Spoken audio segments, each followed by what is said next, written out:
Hello friends, तो my self गौरव।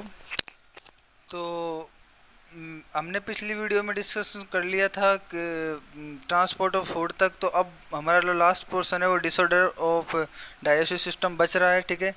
तो इसे कंप्लीट करने से पहले एक इन्फॉर्मेशन ये है कि प्लीज़ मेरे चैनल को सब्सक्राइब कीजिए, बायोलिस्टिंग बूस्टिंग को शेयर करें and press the bell icon और घंटी को दबा दीजिए प्लीज़, ठीक है। तो सबसे पहले डिसऑर्डर की बात करते हैं, तो वो है जॉन्डिस, ठीक है। तो सबसे पहले जॉन्डिस की बात करते हैं। तो जॉन्डिस जो बेसिकली जो हमारा जो बाइल होता है, बाइल के अंदर जो बाइल पिगमेंट्स होते हैं, उन उनकी जो डिपोजिशन के कारण होता है। तो वो जो बाइल पिगमेंट्स है वो बेसिकली हमारे जो आई और हमारे जो स्किन है उस पर डिपॉजिट हो जाते हैं, जिससे हमारे जो स्किन है वो येलो कलर की दिखने लग जाती है, ठीक है। तो इसमें बाइल पिगमेंट की जब अधिकता हो जाती है तब ये क्या है, इसका डिपोजिशन हमारे स्किन और आई पर होने लगता है। तो इस तरह हम जॉन्डिस की पहचान करते हैं। जैसा कि हम देख सकते हैं, इसमें एक हेल्थी पर्सन है, ठीक है, जिसकी स्किन का कलर बिल्कुल नॉर्मल है जो अपने होता है। और एक जॉन्डिस पर्सन है जिसकी जो वाइट आई भी टर्न करके क्या क्या कैसे दिखने लग जाती है, येलो दिखने लग जाती है। और इस स्किन की जब हम बात करते हैं तो स्किन भी येलो दिख रही है, जैसा कि आप देख सकते हैं। और समझने के लिए इसमें देखो कि इसकी इस पर्सन की जो आई है वो क्या है, येलो है। तो इसको भी क्या है, जॉन्डिस है, ठीक है। और समझने के लिए आप देख सकते हैं कि इसमें एक हेल्थी पर्सन है और जो दूसरा पर्सन है वो क्या है, जॉन्डिस है। एक नॉर्मल है और दूसरा जॉन्डिस। अच्छा, तो अब हम नेक्स्ट की तरफ करते हैं, ठीक है।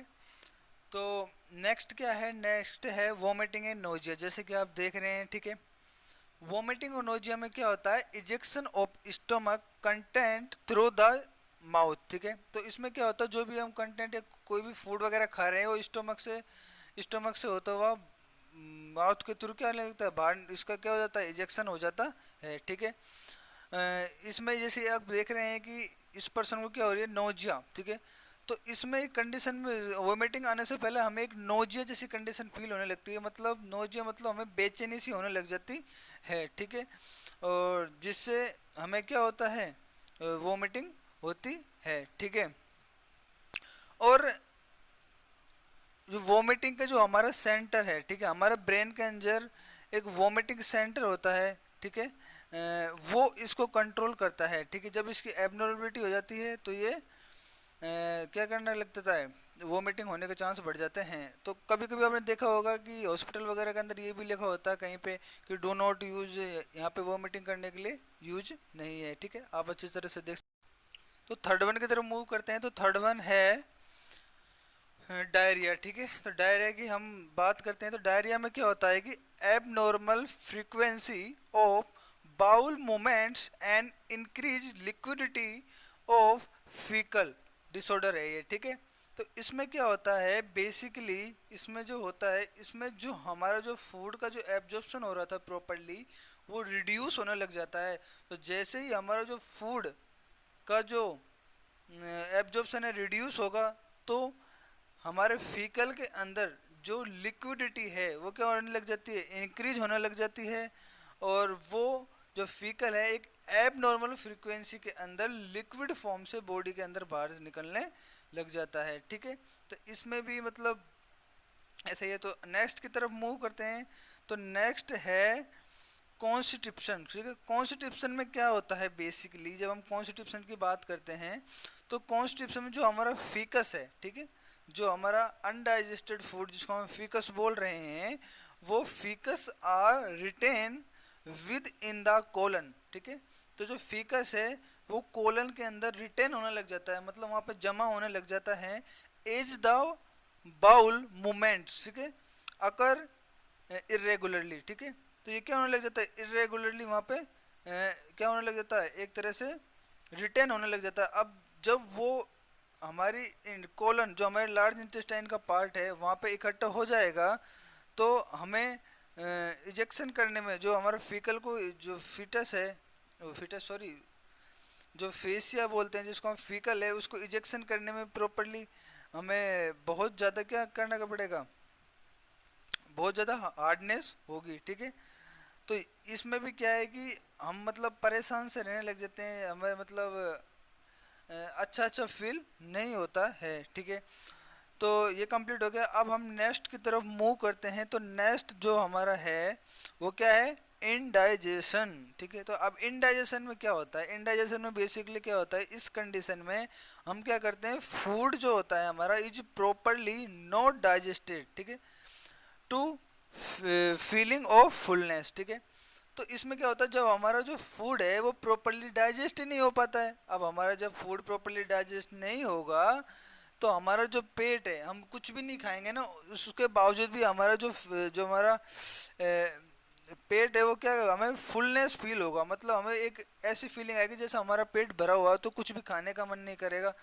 तो इसमें क्या होता है कि हमें बेसिकली एक तरह से एंजाइटी फील होने लग जाती है। और बेसिकली होता क्या है, ये ओवर ईटिंग ऑफ फूड से होता है। अगर धीरे धीरे ये फूड पॉइजनिंग का कारण भी बन सकता है, अगर हमने इस पर ध्यान नहीं दिया तो फूड पॉइजनिंग का कारण भी बन सकता है, ठीक है। और इसमें क्या है कि मतलब एक तरह से हमें आग सी लगने लग जाती है हमारे पेट के अंदर, ठीक है। और हम जैसे स्पाइसी फूड वगैरह भी खाते हैं तो भी इसके होने के चांस बढ़ जाते हैं। तो इस तरह से हमारा इंडाइजेशन कंप्लीट हो चुका है। तो बेसिकली एनसीईआरटी के अंदर तो यही दे रखे हैं। उसके अलावा कुछ एनसीईआरटी ने कुछ नए डिजीज भी जोड़े हैं, ठीक है। वो एनसीईआरटी में या तो आपको पीछे के पीछे पेज मिल जाएंगे या फिर आगे मिल जाएंगे। तो इसकी जब हम बात करते हैं तो इसको बोलते हैं पीईएम। पीईएम की फुल फॉर्म होती है प्रोटीन एनर्जी माल न्यूट्रिशन, ठीक है। प्रोटीन एनर्जी माल न्यूट्रिशन के नाम से इसको दिया हुआ होगा एनसीईआरटी में, जो आप आसानी से देख सकते हैं, ठीक है। तो बेसिकली जो ये पीईएम जो होता है वो बेसिकली प्रोटीन एंड कैलोरी इनकी या तो कमी के कारण होता है। तो इसके अंदर दो डिजीज आती हैं जो बेसिकली दे रखा है। एक दे रखी है क्वाशेकर, ठीक है, और एक दे रखी है मैरेस्मस, ठीक है। इन दोनों को हम बेसिकली डिस्कस करेंगे अच्छी तरीके से आगे, ठीक है। तो ये जो डिजीज हैं ये बेसिकली जब हम मैरेस्मस की बात करते हैं, ठीक है, सबसे पहले हम मैरेस्मस की बात करते हैं। तो मैरेस्मस में क्या होता है, ये 1 साल से कम के बच्चों में होता है। मतलब ये क्या होता है, जो फॉरेनर जो होते हैं, फॉरेनर क्या करते हैं, वो मतलब अपने बच्चों को क्या करते हैं, कभी कभी जो हमारा जो फर्स्ट दूध होता है प्रेगनेंसी के बाद कोलेस्ट्रम वो नहीं पिलाते हैं। तो उसमें क्या होता है, जो बच्चे को प्रोटीन प्लस कैलोरी दोनों की कमी हो जाती है, ठीक है। तो इसमें क्या होता है, प्रोटीन और कैलोरी दोनों की कमी हो गई तो बच्चे में क्या है कि उसकी जो स्किन है वो क्या हो जाती है, ड्राइनेस हो जाती है उसकी स्किन में। बेसिकली इसमें कैलोरी की कमी हो जाती है, इसलिए उसमें सूजन नहीं आता है, ठीक है, सूजन भी नहीं आता है तथा एडिमा नहीं होता है उस।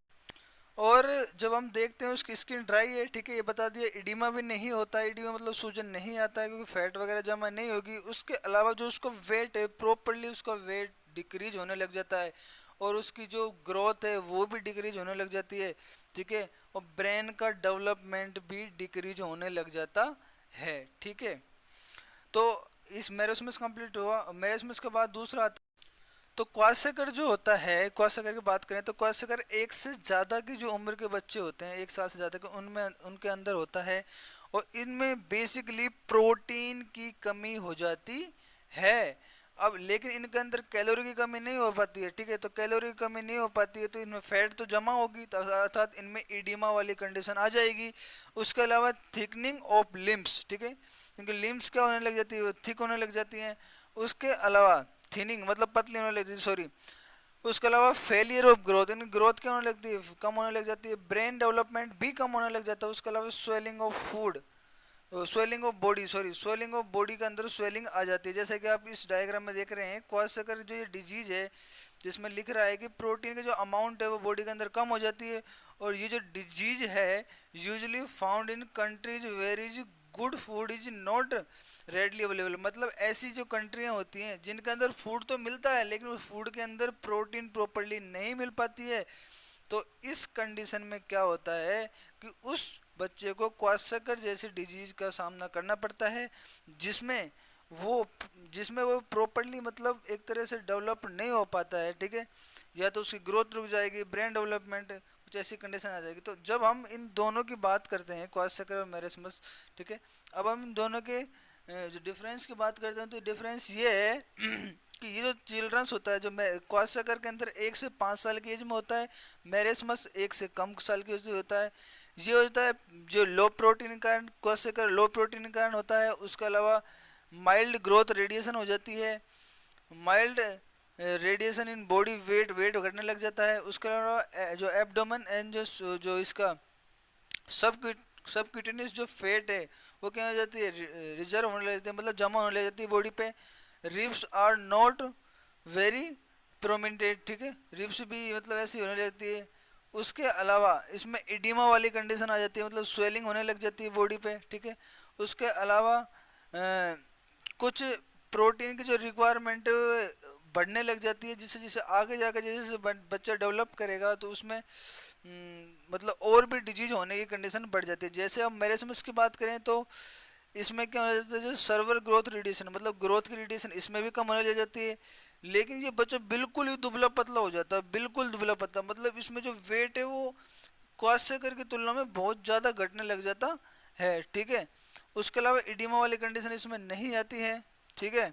और नो एयर चेंज नोटिस, इसमें मतलब कोई चेंज नहीं हो पाता है, ड्राई स्किन होने लग जाती है, ठीक है। उसके अलावा इसके अंदर amount of protein, fat and carbohydrate बिल्कुल ही क्या होने लग जाता है, रिड्यूस होने लग जाता है। और आगे जाके बच्चे की मतलब एक तरह से बचने के चांस ही कम हो जाते हैं। यार कैसे जिंदा रहेगा जब इसको कुछ मिलेगा ही नहीं बॉडी को, समझ रहे हो। तो इस तरह से ये हमारा आज का disorder of digest system complete होता है। अगर वीडियो पसंद आए तो like and share and press the bell icon please, मुझे सपोर्ट करो यार।